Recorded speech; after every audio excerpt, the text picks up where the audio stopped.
네, 돌아온 우회 라이브 오늘도 수요일에 여러분과 함께하고 있습니다. 저는 이우영. 안녕하세요, 허인혜 기자입니다. 네. 자, 오늘 나눠볼 이야기는 바로 늘 토트넘 이야기인데 오늘은 우리 형 손흥민 선수 이야기가 아니라 바로 손흥민 선수보다 더 형 콘테 형 이야기를 해보겠습니다. 콘테 형이 지금 경질설 이야기가 사실 아주 조금씩 새어나오고 있어요. 네, 음. 뭐 영국 현지 매체에서는 음. 뭐 경질이라고 이제 못 받거나 뭐 그 정도까지의 이제 보도가 나오는 건 아니지만 음. 이 팬들 사이에서 음. 좀 많이 이야기가 있죠. 뭐 콘테 아웃을 외치는 팬들도 되게 많고 국내에서도 이제 토트넘 팬분들이 굉장히 많잖아요. 그분들도 콘테를 싫어하시는 분들이 맞아요. 부쩍 많이 늘어났습니다. 그 이유는 제 생각에는 뭐 손흥민 선수도 침묵이 지금 길어지고 있고 그 와중에 페리시치와의 이런 호흡, 페리시치를 그렇게 쓰면 어떡하냐, 손흥민 선수의 기량이 죽는다, 뭐 이런 의견을 많이 내주시면서 그러면서 조금 콘테 감독을 싫어하는 분들이 많이 늘어난 것 같습니다. 네, 시간을 거슬러 올라가 보도록 하겠습니다. 2021년 11월 콘테가 토트넘에 온다고 하더니 정말 왔고요. 네, 이 누누 감독이 경질되고 그동안 부진이었는데 토트넘이 콘테 감독과 함께 아주 우상향을 제대로 쫙 그렸어요. 네. 네. 그러니까 콘테 감독이 굉장히 단기간에 성과를 만들어낸 거잖아요. 시즌 중반까지 그때 중위권에 있었거든요, 토트넘이. 맞아요. 근데 후반기에 갑자기 막 상승세를 확 타더니 아스널까지 제쳤어요. 그러면서 그 챔피언스리그 진출권인 4위에 또 등극을 했습니다. 네, 사실 그때 콘테 감독 처음 왔을 때 생각을 해보면 막 케인이 그랬다잖아요. 콘테 어떻게 데리고 왔냐. 네. 케인이 놀랐다고 하고 막 그런 얘기가 있었는데 어쨌든 트로피는 없었지만 그럼에도 챔피언스리그 복귀란 정말 엄청난 성과를 따낸 콘테 감독이었습니다. 네, 그리고 다니엘 레비 회장도 사실 짠돌이로 엄청 유명하긴 한데 콘테 감독이 이렇게 성과를 내주니까 이적 시장에 적극적인 투자 많이 해줬잖아요. 그러면서 데려온 선수들도 많이 있었고 하지만 현재 상황이 너무 안 좋아요. 네, 지금 몇이죠? 지금 네. 4위를 기적처럼 유지하고 있다가 그쵸. 드디어 밀렸습니다. 5위입니다. 네. 근데 5위인데 이 맨유한테 이제 밀려서 5위로 떨어졌는데 맨유가 경기 수도 적고 그리고 이 풋볼 리그컵에서 노팅엄한테 패했죠. 그러면서 3라운드에서 떨어졌고 네, 그리고 UCL은 16강에 오르긴 올랐어요. 맞아요. 근데 상대가 강호 AC 밀란입니다. 이게 모르겠어요. 요즘 토트넘의 이런 안 좋은 상황이라면 AC 밀란을 만났을 때 이게 승리할 수 있다는 그 보장도 그렇게 크지 않고요. 네. 사실 그 기억을 거슬러 올라가 보면 토트넘과 AC 밀란이 16강에서 만난 적이 있긴 한데 그 당시엔 토트넘이 이겼거든요. 네. AC 밀란이 좀 힘이 빠질 텐데 어쨌든 요즘 AC 밀란은 그 전에 비해서 힘이 좀 많이 세진 밀란이고 밀란은 레알 마드리드 다음으로 챔피언스리그를 대표하는 팀이기 때문에 토트넘 입장에서도 굉장히 어렵지 않을까 싶고요. 일단 토트넘의 현 상황 그냥 콘테 감독을 떼놓고 봤을 때도 그냥 선수들 상황이 좀 심각한 상황입니다. 그쵸. 네. 일단 기본적으로 수비에 대한 문제점은 뭐 항상 거론이 됐잖아요. 그러니까 뭐 뭔가 실수도 경기 중에 되게 많이 하고 그다음에 최근에 그 휴식기 끝나자마자 치는 첫 경기에선 다이어 선수가 진짜 막 엄청나게 막 네. 이상한 실수도 굉장히 많이 하고 그러면서 이런 수비에 대한 뭐라고 해야죠? 좀 문제점이 많이 거론이 됐는데 거기에다가 이제 좀 장점이라고 할 수 있는 지금 공격진까지 부상자가 너무 많아요. 부상자가 너무 많은 게 공격진 중에서 해리 케인 선수와 손흥민 선수만 경기를 뛸 수 있는 상황이고 히샬리송이나 클루셉스키 선수는 지금 부상이에요. 그래서 주축 이 공격수들이 반절이나 지금 빠져버렸습니다. 그리고 수비에 대한 이야기를 조금 더 하자면은 지금 토트넘이 10경기 연속 선제 실점을 하고 있거든요. 네. 근데 이게 사실 토트넘의 순위 자체는 뭐 5위든 4위든 어쨌든 상위권이잖아요. 상위권에서 EPL에서 싸우는 팀인데 그런 팀이 10경기 연속 선제 실점을 했다는 거는 정말 수비가 얼마나 이게 심각한지 이게 딱 드러나는 그런 수치라고 볼 수 있을 것 같아요. 사실 그 네. 유명한 명언을 남기신 조 본프레르 감독의 명언 있지 않습니까? 네. 3골을 먹으면 4골을 때려 넣으면 된다. 그쵸. 근데 그럼 되는데 네. 지금 토트넘을 상대하는 팀은 오케이 야 10번 7번 쟤네만 조져. 쟤네만 조지면 다른 애가 없어. 근데 네. 그게 지금 현실이거든요. 그쵸. 그리고 실제로 케인과 손흥민이 조짐 당하고 있고. 그러니까 이게 토트넘이 사실 그런 게 있었어요. 전반전에 선제 실점을 해도 후반전이나 뭐 좀 막판에 동점골을 넣는다든가 어쨌든 따라가서 뭐 경기를 뒤집는다든가 그런 경우가 굉장히 많았거든요. 근데 그런 이제 그 뭐라고 하죠? 그런 경기도 굉장히 많이 줄어들고 있고 그런 걸 보면은 점점 뭔가 이 상황이 계속 안 좋아지고 있기 때문에 그래서 이제 팬들이 자꾸 콘테 아웃을 외치고 그런 식으로 뭔가 이 비판을 굉장히 많이 하는 게 아닌가 뭐 그렇게 저는 생각이 들더라고요. 사실 현지 매체들에서도 이제 토트넘의 미래를 위해서 콘테 감독이 떠나야 하는 거 아니냐 뭐 이런 이야기가 현재 나오고 있다라고 하는데 네, 그런데 콘테 감독 최근 인터뷰 때문에도 더 비판이 거세졌어요. 그렇죠.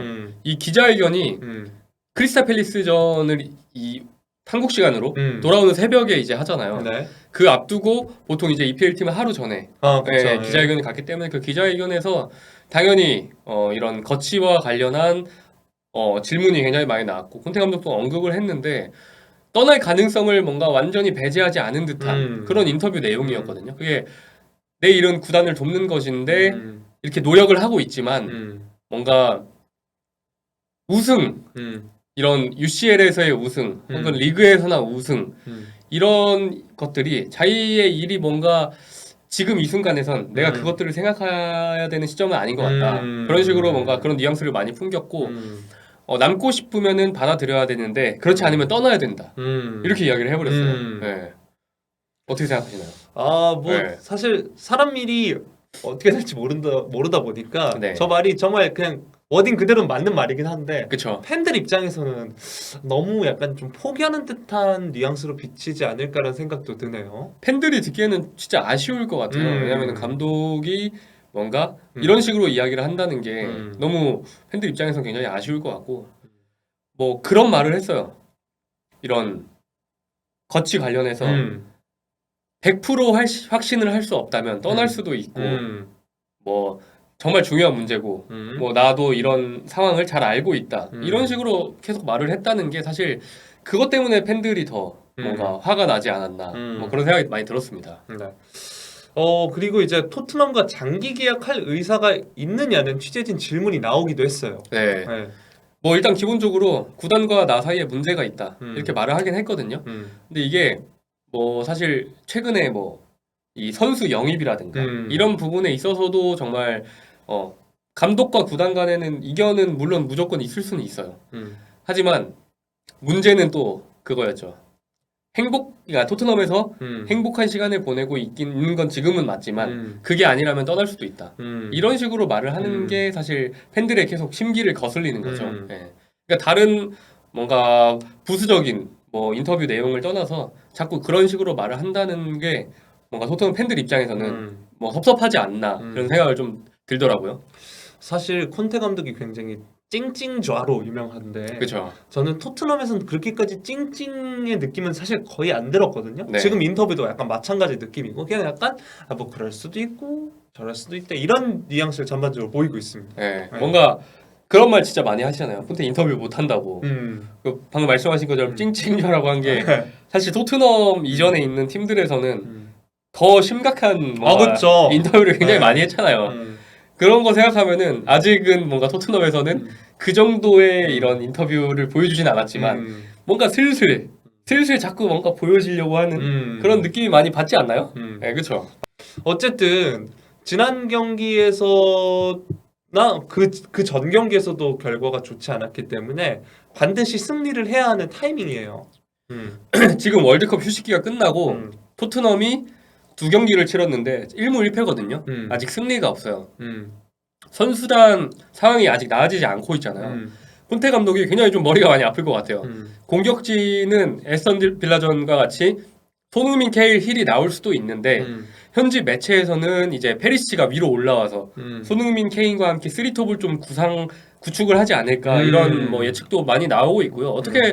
어쨌든 확실한 거는 손흥민 선수와 케인 선수는 선발로 나오겠죠. 네. 나머지 한 자리가 지금 부상자가 좀 많아가지고 그 부분을 콘테 감독이 어떻게 좀 메울 수 있느냐 이게 굉장히 좋은데 지금 이 타이밍에서 사실 손흥민 선수가 골 넣어주면은 맞아요. 네, 엄청 좋잖아요. 네.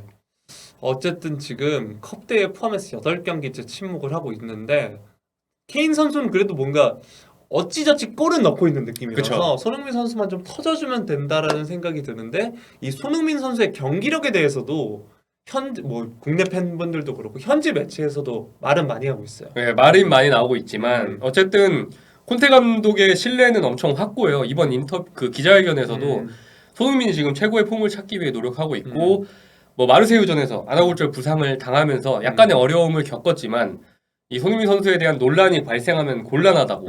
손흥민은 해리케인, 뭐 요리스 선수와 함께 우리 팀에서 가장 중요한 선수고 손흥민 선수에 대한 그 논란이 생기거나 우리가 의심을 품게 되면은 정말 공경에 처하는 것이기 때문에 뭐 이 선수에 대한 신뢰를 더 줘야 된다 이렇게 이야기를 했어요. 콘테 네. 감독은. 아 물론 우리나라 팬도 아니고 손흥민 선수의 팬도 아니고 손흥민 선수를 그닥 좋아하지 않는 사람 입장에서는 네. 그렇게 얘기할 수 있겠지. 아 그런 사람들 입장으로 생각하더라도 손흥민 빼면 누구 넣을 겁니까? 그쵸? 바꿔 생각하면 없어요. 네.